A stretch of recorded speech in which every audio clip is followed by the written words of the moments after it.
కష్టంలో నష్టంలో మనుషులు ఇలా చేయి వదిలిపెడతారు, అవునా? కానీ దేవుడు ఏం చేస్తారో తెలుసా? నువ్వు కష్టంలో ఉన్నా, నష్టంలో ఉన్నా, ఇబ్బందిలో ఉన్నా ఇలా పట్టుకొని ప్రభు ఏం చేస్తారు తెలుసా?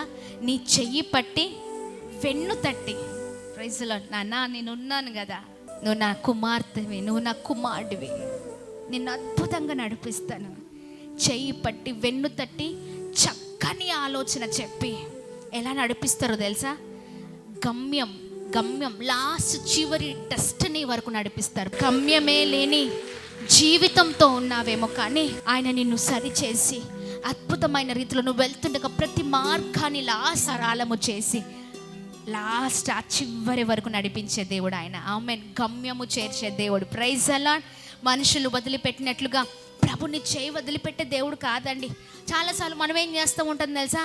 మనమే దేవుడు ఇలా పట్టుకున్నారు, చాలా గట్టిగా పట్టుకున్నారు. మనం ఏం చేస్తాం తెలుసా? ఇలా విడిపించేస్తూ ఉంటాం కదా, గట్టిగా పట్టుకుంటారు. నా బిడ్డ పడిపోతుందేమో, చెదిరిపోతుందేమో, పాడైపోతుందేమో, ఇబ్బంది పాలైపోతుందేమో, నష్టానికి గురైపోతుందేమో, చాలా చాలా చాలా ఇంకా నా బిడ్డ క్షేమంగా ఉండాలని ప్రభు ఆలోచిస్తారు.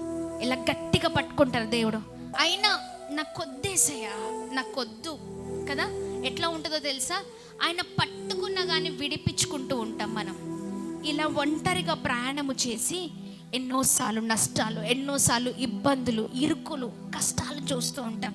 అయినప్పటికీ ప్రభు హస్తము నిన్ను నీ కష్టంలో ఉన్న నువ్వు వదిలిపెడతావేమో, దేవుడు వదిలిపెట్టేవాడు కాదు అండి. ఇలా చేయి పట్టుకొని నిన్ను జాగ్రత్తగా నడిపించే దేవుడై ఉన్నారు. Praise the lord. మనుషులు వదిలిపెడతారండి ఈ చెయ్యి, కానీ ప్రభు వదిలిపెట్టే దేవుడు కాదు.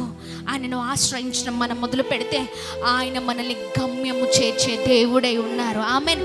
ఆయన కొరకు ఇలా చెయ్యివు, ఒక అడుగు వేయి అంతే, నిన్ను ఎంత దూరమైన నడిపించడానికి ఆయన సమర్థుడు.